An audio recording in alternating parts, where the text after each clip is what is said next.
பெரியார் அணை விவகாரம் அடுத்த மாதம் தாக்கல் செய்யப்பட உள்ள இறுதி அறிக்கையை ஏற்கப் போவதில்லை என கேரளா அறிவிப்பு.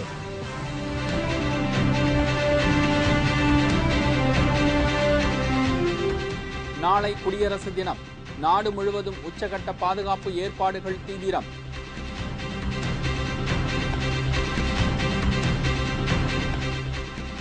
சுரங்க ஊழல் தொடர்பாக எஸ்.எம். கிருஷ்ணாவை விசாரிக்கலாம். கர்நாடக உயர்நீதிமன்றத்தின் உத்தரவை எதிர்த்து எஸ்.எம். கிருஷ்ணா மனு.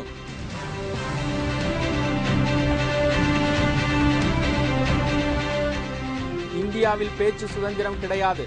பிரபல எழுத்தாளர் சல்மான் ருஷ்டி குற்றச்சாட்டு.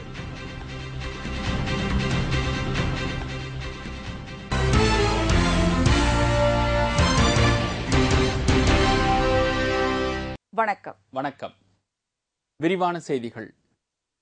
முல்லை பெரியாறு அணை விவகாரம் தொடர்பான இறுதி அறிக்கை தயாரிக்கும் பணி உச்சநீதிமன்ற முன்னாள் நீதிபதி ஏ.எஸ். ஆனந்த் தலைமையில் டெல்லியில் நடைபெற்றது. இறுதி அறிக்கை பிப்ரவரி 3வது வாரத்தில் உச்சநீதிமன்றத்தில் தாக்கல் செய்யப்படும் என்று இந்த குழு தெரிவித்துள்ளது. முல்லை பெரியாறு அணை தொடர்பான அனைத்து அம்சங்களையும் ஆய்வு செய்து அறிக்கை தாக்கல் செய்ய உச்சநீதிமன்ற முன்னாள் தலைமை நீதிபதி ஏ.எஸ். ஆனந்த் தலைமையில் ஆய்வர் குழு ஒன்றை உச்சநீதிமன்றம் கடந்த 2010ஆம் ஆண்டு நியமித்தது. நீதிபதி ஆனந்த் குழு பிறப்பித்த உத்தரவின்படி அணையின் உறுதி, மண்வளம் உள்ளிட்டவை குறித்து பல்வேறு ஆய்வுகள் நடத்தப்பட்டு அறிக்கை தயாரித்து இந்த குழுவிடம் தாக்கல் செய்யப்பட்டுள்ளது. ஏற்கனவே நில அதிர்வால் அணை பலவீனமாக உள்ளது என்று கேரள அரசு முன்வைத்த குற்றச்சாட்டை நீதிபதி ஆனந்த் குழு நிராகரித்துள்ள நிலையில் நிபுணர் குழு அளித்த ஆய்வறிக்கையை அடிப்படையாக வைத்து முல்லை பெரியாறு அணை தொடர்பான இறுதி அறிக்கை தயாரிக்கும் பணி நீதிபதி ஆனந்த் தலைமையில் நடைபெற்று வருகிறது. இது தொடர்பாக செய்தியாளர்களிடம் பேசிய முன்னாள் நீதிபதி தாமஸ் பிப்ரவரி 3வது வாரத்தில் இறுதி அறிக்கை உச்சநீதிமன்றத்தில் தாக்கல் செய்யப்படும் என்று தெரிவித்தார். இதனிடையே நீதிபதி குழு அளிக்கும் இறுதி அறிக்கையை ஏற்கப் போவதில்லை என்று கேரள அரசு திட்டவட்டமாக கூறியிருப்பதன் மூலம் உச்சநீதிமன்றத்தின் உத்தரவையும் மதிக்காமல் செயல்படும் கேரள அரசின் உண்மை முகம் வெளியாகிறது. நாளை குடியரசு தினம் கொண்டாடப்படுவதை முன்னிட்டு நாடு முழுவதும் உச்சகட்ட பாதுகாப்பு ஏற்பாடுகள் செய்யப்பட்டு வருகிறது. நாளை குடியரசு தினம் நாடு முழுவதும் கொண்டாடப்பட உள்ளது. டெல்லி செங்கோட்டையில் தேசிய கொடியை ஏற்றி வைத்து பிரதமர் மன்மோகன் சிங் உரையை நிகழ்த்தவுள்ளார். இதற்காக செங்கோட்டையை சுற்றியுள்ள பகுதிகள் அனைத்தும் சீல் வைக்கப்பட்டு பாதுகாப்பு படையினரின் கண்காணிப்பின் கீழ் கொண்டுவரப்பட்டுள்ளது. அப்பகுதியில் விமானங்கள், ஹெலிகாப்டர்கள் பறக்கவும் தடை விதிக்கப்பட்டுள்ளது. தீவிரவாதிகள் அசம்பாவித சம்பவங்களில் ஈடுபடக்கூடும் என்ற அச்சம் காரணமாக குடியரசு தினத்தை முன்னிட்டு நாடு முழுவதும் பலத்த பாதுகாப்பு போடப்பட்டுள்ளது. குறிப்பாக நாட்டில் உள்ள அனைத்து ரயில் நிலையங்கள், பேருந்து நிலையங்கள் மற்றும் விமான நிலையங்களில் போலீசார் முழுவீச்சில் பாதுகாப்பை மேற்கொண்டு வருகின்றனர். சென்னையில் எழும்பூர் மற்றும் சென்ட்ரல் ரயில் நிலையங்களில் பயணிகள் மெட்டல் டிடெக்டர் சோதனைக்கு பின்னரே ரயில் நிலையத்திற்குள் அனுமதிக்கப்படுகின்றனர். இதேபோல் அவர்களது உடைமைகளுக்கும் சோதிக்கப்பட்ட பின்னரே அனுமதிக்கப்படுகிறது. ரயில் நிலையம் மட்டுமின்றி மக்கள் அதிகம் கூடும் பகுதிகளான பேருந்து நிலையம், ரயில் நிலையம், விமான நிலையம் ஆகியவற்றில் போலீசார் தீவிர ரகசிய கண்காணிப்பில் ஈடுபட்டு வருகின்றனர். இந்த பாதுகாப்பு ஏற்பாடுகள் நாளை மறுநாள் வரை நீடிக்கும் என்று அதிகாரிகள் தெரிவித்துள்ளனர். சுரங்க ஊழல் தொடர்பாக தம் மீது போடப்பட்டுள்ள வழக்கை விசாரிக்க கர்நாடக உயர்நீதிமன்றம் வழங்கிய அனுமதியை ரத்து செய்ய கோரி மத்திய வெளியுறவுத்துறை அமைச்சர் எஸ்.எம். கிருஷ்ணா உச்சநீதிமன்றத்தில் மனு தாக்கல் செய்துள்ளார். கர்நாடக மாநிலத்தில் சட்டவிரோதமாக நடந்து வரும் சுரங்க ஊழலில் ஏராளமானோருக்கு தொடர்பு இருப்பதாக லோக் ஆயுக்தா நீதிமன்றத்தில் புகார் தெரிவிக்கப்பட்டது. குறிப்பாக மத்திய வெளியுறவுத்துறை அமைச்சர் எஸ்.எம். கிருஷ்ணா கர்நாடக மாநில முதலமைச்சராக இருந்த காலகட்டத்தில் நடைபெற்ற சுரங்க ஊழலில் அவருக்கு தொடர்பு இருப்பதாக குற்றச்சாட்டு எழுந்தது. மேலும் கர்நாடக முன்னாள் முதலமைச்சர்களாக இருந்த தரம்சிங் மற்றும் குமாரசாமி ஆகியோருக்கும் இந்த ஊழல் வழக்கில் தொடர்பு இருப்பதாக கூறி கர்நாடகாவை சேர்ந்த சமூக ஆர்வலர் ஒருவர் பெங்களூரு லோக் ஆயுக்தா நீதிமன்றத்தில் புகார் தெரிவித்துள்ளார். இந்த புகாரின் அடிப்படையில் லோக் ஆயுக்தா போலீசார் அமைச்சர் எஸ்.எம். கிருஷ்ணா மற்றும் 3 பேர் மீது வழக்கு பதிவு செய்தனர். இந்த வழக்கை ரத்து செய்ய கோரி கர்நாடக உயர்நீதிமன்றத்தில் தாக்கல் செய்யப்பட்ட எஸ்.எம். கிருஷ்ணாவின் மனுவை விசாரித்த நீதிபதிகள் லோக் ஆயுக்தா போலீசார் சுரங்க ஊழல் தொடர்பாக எஸ்.எம். கிருஷ்ணாவிடம் விசாரணை நடத்தலாம் என்று உத்தரவிட்டதால் அவருக்கு இந்த வழக்கில் பின்னடைவு ஏற்பட்டது. இதைத் தொடர்ந்து பெங்களூரு உயர்நீதிமன்றம் வழங்கிய உத்தரவை ரத்து செய்ய கோரி எஸ்.எம். கிருஷ்ணா உச்சநீதிமன்றத்தில் மனு தாக்கல் செய்துள்ளார். இந்தியாவில் பேச்சுரிமை பறிக்கப்பட்டுள்ளதாக சல்மான் ருஷ்டி குற்றம் சாட்டியுள்ளார். ராஜஸ்தான் மாநிலம் ஜெய்ப்பூரில் நடைபெற்று வரும் இலக்கிய விழா ஒன்றில் பிரபல எழுத்தாளர் சல்மான் ருஷ்டி கலந்து கொள்ள இருப்பதாக தகவல் வெளியானது.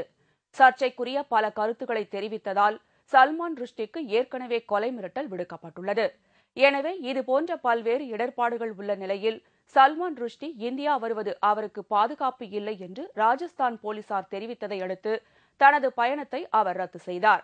எனினும் ஜெய்ப்பூரில் நடக்கும் இலக்கிய விழாவில் வீடியோ கான்பரன்சிங் முறை மூலம் சல்மான் ருஷ்டி பேசுவதற்கான ஏற்பாடுகள் செய்யப்பட்டிருந்தது. நிகழ்ச்சி தொடங்குவதற்கு முன்பாக வீடியோ கான்பரன்சிங் மூலம் இலக்கிய விழாவில் சல்மான் ருஷ்டி பேசுவதற்கும் ராஜஸ்தான் போலீசார் அனுமதி மறுத்துள்ளனர்.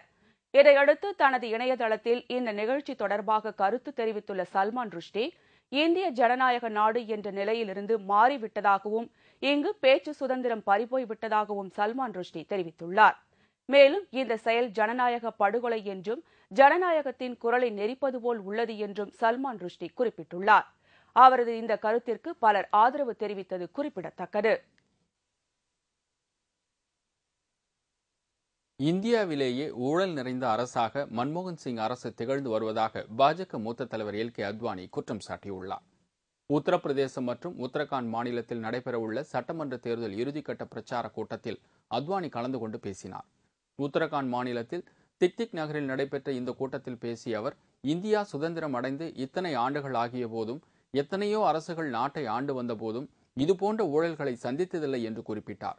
கடந்த 1952ஆம் ஆண்டிலிருந்து நாட்டை ஆண்டு வரும் அரசுகளில் மன்மோகன் சிங் தலைமையிலான ஐக்கிய முற்போக்கு கூட்டணி அரசுதான் மிக மோசமான ஊழல் நிறைந்த அரசாக விளங்கி வருகிறது என்று குறிப்பிட்டார். தனது நீண்ட அரசியல் அனுபவத்தில் இந்த அளவிற்கு ஊழல் புரிந்த அரசை தாம் இதுவரை கண்டதில்லை என்றும், மக்களுக்கான எந்த ஒரு திட்டத்தையும் வளர்ச்சிப் பணிகளையும் காங்கிரஸ் அரசு நிறைவேற்றவில்லை என்று அத்வானி அப்போது குறிப்பிட்டார். தமிழக ஆளுநர் ரோசையா ஆந்திர முதல்வராக இருந்தபோது அரசு நிலத்தை தனியாருக்கு வழங்கிய விவகாரத்தில் அரசிற்கு 200 கோடி வரை இழப்பீடு ஏற்பட்டதாக IAS அதிகாரிகள் ஆந்திர நீதிமன்றத்தில் சாட்சியம் அளித்துள்ளனர். ஆந்திர மாநிலத்தின் முதல்வராக இருந்த YSR ராஜசேகர ரெட்டி விமான விபத்தில் இறந்ததை அடுத்து ரோசையா ஆந்திர முதல்வரானார். முதல்வராக இருந்த குறுகிய காலத்தில் அவர் மீது காங்கிரஸ் கட்சிக்கு பலத்த எதிர்ப்பு கிளம்பியது. இதையடுத்து 2010ஆம் ஆண்டு நவம்பர் மாதம் தனது பதவியை ராஜினாமா செய்தார். இவரது ஆட்சி காலத்தில் ஹைதராபாத் நகரில் உள்ள அமீர்பேட் என்ற இடத்தில் உள்ள அரசு கையகப்படுத்திய நிலத்தை உரிமையாளரிடம் ஒப்படைத்து அரசிற்கு இழப்பு ஏற்படுத்தியதாக ஐதராபாத் நீதிமன்றத்தில் வழக்கு தொடரப்பட்டது.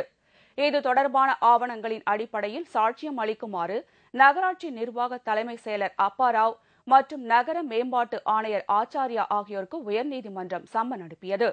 இதையடுத்து இருவரும் நேற்று நீதிமன்றத்தில் ஆஜராகி விளக்கம் அளித்தனர்.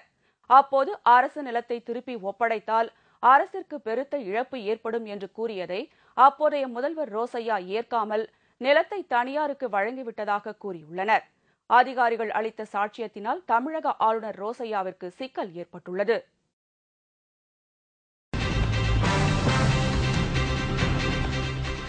திருவள்ளூரில் அரசு கேபிள் தொலைக்காட்சி முடக்கம். மின் கட்டணம் செலுத்தாததால் இணைப்பு துண்டிப்பு.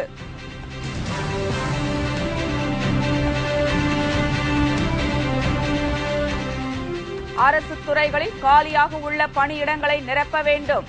18 அம்ச கோரிக்கைகளை வலியுறுத்தி ஊழியர்கள் ஆர்ப்பாட்டம். மற்றும் பல செய்திகள் விளம்பர இடைவேளைக்கு பிறகு.